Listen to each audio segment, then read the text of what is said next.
Hello everyone, welcome to my YouTube channel Chandra फ्लारा। Friends, जब भी हम जॉब के लिए किसी भी ऑफिस में जाते हैं तो सबसे पहले हमसे मांगा जाता है रिज्यूम।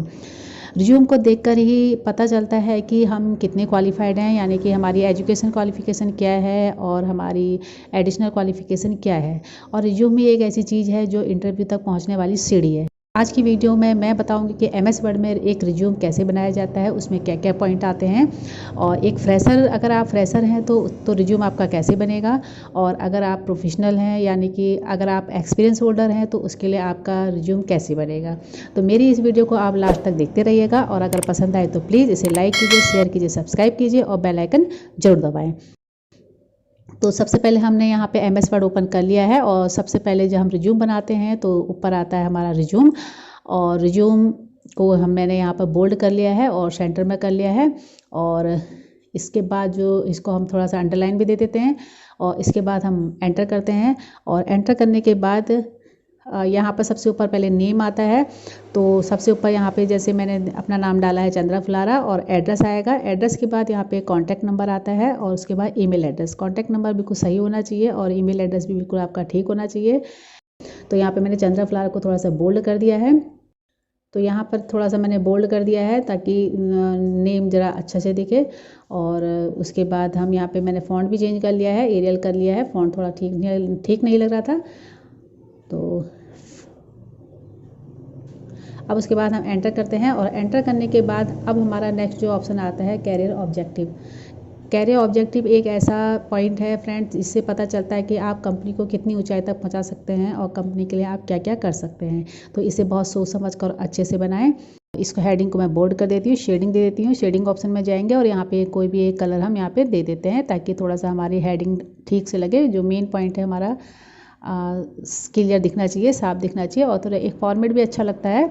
तो यहाँ पे एक कलर कोई सा भी मैं दे देती हूँ, और इसके बाद हम एंटर करेंगे। और इसके बाद आएगा एजुकेशनल क्वालिफिकेशन। एजुकेशनल क्वालिफिकेशन में आपने 10th कहाँ से किया, 12th कहाँ से किया, या फिर आपने बीए, बीएससी, एमकॉम वगैरह किया है, वो सारी अपनी एजुकेशनल क्वालिफिकेशन यहाँ पर डाली जाती है। तो मैं यहाँ पे इसे बोल्ड कर दे रही हूँ, और बोल्ड करने के बाद यहाँ भी शेडिंग दे देते हैं। और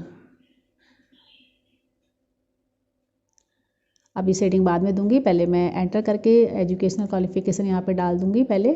तो सबसे पहले हम कुछ पॉइंट यहाँ पे डाल देते हैं एजुकेशनल क्वालिफिकेशन में। 10th, 12th और बीएससी, एमएससी जो भी हमने किया है वो यहाँ पे डाल देंगे। तो 10th यहाँ पर पहले 10th और किस बोर्ड से किया है, कौन से सन में किया है। 12th किस बोर्ड से किया है, कौन से सन से किया है। और यहाँ पे थोड़ा सा हम बुलेट्स भी डाल देते हैं, पॉइंट डाल देते हैं। तो ये बुलेट्स आप ऑप्शन में जाएंगे और यहाँ से बुलेट डाल देंगे। 1 2 3 भी लिख सकते हैं आप, लेकिन हमने यहाँ पे बुलेट दिया है। एजुकेशन क्वालिफिकेशन को हम यहाँ पे अब शेडिंग दे देंगे, क्योंकि पहले शेडिंग मैंने नहीं दी थी। और अब हम एंटर करते हैं, डबल एंटर करके अब हम इसका नेक्स्ट पॉइंट डालते हैं।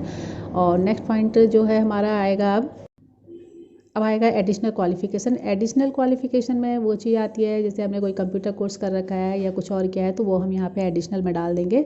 तो यहाँ पे जैसे मैंने डाला है 6 month computer course, Hindi, English, typing. आपको जो जो चीज़ आती है वो सारी चीज़ यहाँ पे आप डाल सकते हैं।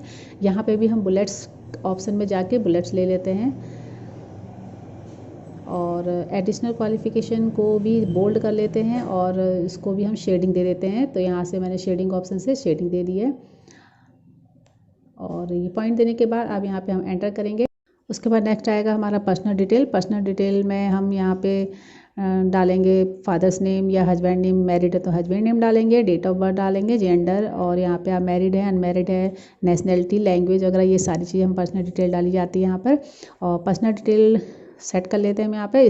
नेक्स्ट पॉइंट आता है डिक्लेरेशन। डिक्लेरेशन में हम ये डिक्लेयर करते हैं कि ऊपर जितनी भी हमने इन्फॉर्मेशन दी है वो हमारे बिल्कुल ठीक है, और उसकी हम पूरी जिम्मेदारी लेते हैं। और उसके बाद नेक्स्ट हमारा यहाँ पे नीचे नाम आ जाएगा, चंद्रा फ्लारा डाल दिया जैसे हमने, डेट और प्लेस आ जाएगा।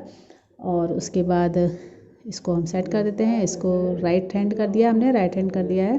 और यहाँ ये सेटिंग थोड़ी सी मैं ठीक कर लेती हूँ। तो यहाँ पे जो मैंने कोलन दिए हैं इनको टैब दे के सेट कर लेते हैं।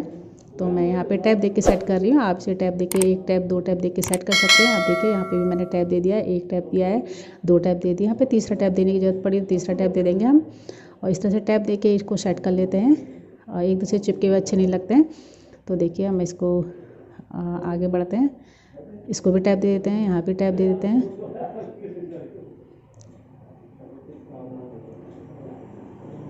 टैब देके हमने सेट कर लिया है। इसको बैक कर लेते हैं, थोड़ा सा आगे हो गया था और इस तरह से हमने ये सेट कर लिया। तो अब ये पर्सनल डिटेल अच्छी लग रही है और नीचे डेट और प्लेस भी आ जाता है। और उसके बाद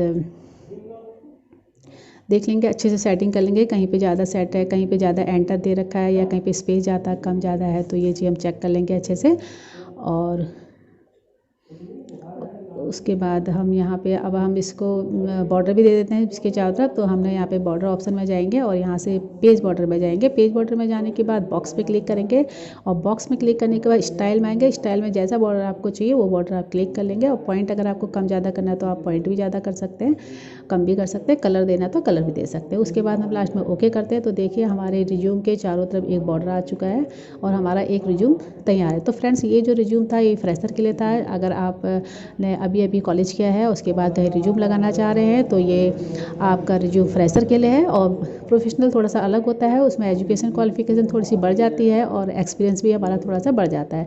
अब यहाँ पे मैं यहाँ पे फ़ोटो लगाना चाहती हूँ तो यहाँ पे हम फ़ोटो भी लगा सकते हैं। आप अपने यहाँ पे फ़ोटो भी लगा सकते हो। तो फ़ोटो लगाने के लिए यहाँ पे आपको पिक्चर ऑप्शन में जाना है और आपकी जहाँ पे पिक्चर है वो पिक्चर पे आपको क्लिक करना है। और पिक्चर में क्लिक करने के बाद अब मैं यहाँ पे मेरे पे कोई फ़ोटो है नहीं इस समय, तो मैं ये फ़ोटो लगा देती हूँ। और पिक्चर बड़ी साइज़ की है तो यहाँ से हम इसकी पिक्चर के इसको पहले रोटेट कर लेते हैं और पिक्चर का साइज़ यहाँ से हम कम कर लेते हैं। पिक्चर का साइज़ मैंने कम कर लिया है और कम करने के बाद इसको आप टेक्स्ट रैपिंग करेंगे। टेक्स्ट रैपिंग करने के बाद देखिए टेक्स्ट रैपिंग यहाँ पे एक ऑप्शन है टेक्स्ट रैपिंग। टेक्स्ट रैपिंग में जाएंगे और इसे हम कर देंगे in front of text. In front of text करने के बाद इसको हम कहीं भी मूव कर सकते हैं और साइड पे हम यहाँ पे डालेंगे और इसे क्रॉप भी कर देते हैं क्योंकि पिक्चर थोड़ी बड़ी है तो इसे हम क्रॉप कर देते हैं। यहाँ पे मैंने क्रॉप कर दिया है और पिक्चर को थोड़ा सा बड़ा कर। तो इस तरह से आप यहाँ पे पिक्चर भी लगा सकते हैं क्योंकि आज का जो रिज्यूम बनते हैं उसमें अपनी फ़ोटो भी लगाई जाती है। तो इस तरह से हमने यहाँ पे फ़ोटो लगा दिया और हमारे रिज्यूम तैयार हो चुका है। और इसमें हम बॉर्डर भी दे देते हैं चारों तरफ से। हमने बॉर्डर दे दिया है और बॉर्डर को थोड़ा सा मैंने वेट में जाके इसका पॉइंट थोड़ा सा बढ़ा देते हैं। तो यहाँ से मैंने इसका पॉइंट बढ़ा दिया है। तो इस तरह से हमने यहाँ पे फ़ोटो भी फिट कर लिया है। तो फ्रेंड्स ये फ्रेशर के लिए एक रिज्यूम है और अब मैं आपको बताऊंगी कि किस तरह से हम एक प्रोफेशनल रिज्यूम बनाएंगे। तो प्रोफेशनल रिज्यूम बनाने के लिए हम थोड़ा सा यहाँ पे हमारी ये जो एजुकेशन क्वालिफिकेशन बढ़ जाएगी और एक्सपीरियंस का एक पॉइंट और बढ़ जाएगा। जितना भी हमने एक जगह, दो जगह, तीन जगह, 1 साल, 2 साल, 6 महीने कहीं भी काम किया है और उसका हमें एक्सपीरियंस अगर अपना रिज्यूम में लिखना है तो वो हम कैसे लिखेंगे ये मैं आपको बताऊँगी। तो हम एडिशनल क्वालिफ़िकेशन एजुकेशनल क्वालिफ़िकेशन के नीचे ही हम एंटर करके डबल एंटर करके हम यहाँ पर देखिए मैंने एनटीटी बीएड और एमएड डाल दिया है। और उसके बाद एक पॉइंट और मैं बढ़ा देती हूँ यहाँ पर और इसको मैंने यहाँ पे एनटीटी बीएड एमएड करने के बाद बढ़ा दिया है। अब इसके बाद हम एक्सपीरियंस होल्डर डाल देते हैं, अब हम एक्सपीरियंस डालेंगे। और एक्सपीरियंस में यहाँ पर जितने भी साल आपने 6 महीने साल भर जहाँ भी काम किया है वो चीज़ आप यहाँ पे डाल देंगे, पॉइंट वाइज डाल देंगे। तो एक्सपीरियंस में यहाँ देखिए 6 ईयर टीचिंग कोर्स डाल दिया है, 2 ईयर टीचिंग एक्सपीरियंस डाल दिया है और 2 ईयर टीचिंग एक्सपीरियंस अलग स्कूल में, अलग अलग स्कूलों में जहाँ पे काम किया है, 3 स्कूलों में काम किया है तो तीनों स्कूलों का एक्सपीरियंस मैंने यहाँ पे डाल दिया है। और इसको भी हम बोल्ड करके इसको शेडिंग दे देते हैं और यहाँ पे पॉइंट दे देंगे। तो ये एक्सपीरियंस जो होता है ये थोड़ा सा प्रोफेशनल रिज्यूम हो जाता है और इसमें आपकी पूरी डिटेल आ जाती है कि आपने कहाँ कैसे काम किया है। तो इस कंपनी या किसी भी स्कूल में रिज्यूम लगा रहे हैं तो उनको पता चल जाता है कि आपने कितने साल काम किया है और कितने अच्छे से आप काम कर सकते हैं। तो फ्रेंड्स इस तरह से आज की वीडियो में मैंने आपको बताया कि एक रिज्यूम कैसे बनाया जाता है। अगर आप फ्रेशर हैं तो आप कैसा रिज्यूम बनाना है और अगर आप कहीं काम कर चुके हैं, आपको एक्सपीरियंस है तो उसके लिए रिज्यूम कैसा बनाना है। तो अगर आपको मेरी ये वीडियो पसंद आई तो प्लीज़ इसे लाइक कीजिए, शेयर कीजिए, सब्सक्राइब कीजिए और बेल आइकन ज़रूर दबाएं। मिलती हूँ आपसे एक नई वीडियो के साथ, एक नई जानकारी के साथ। तब तक के लिए thanks, bye bye, take care.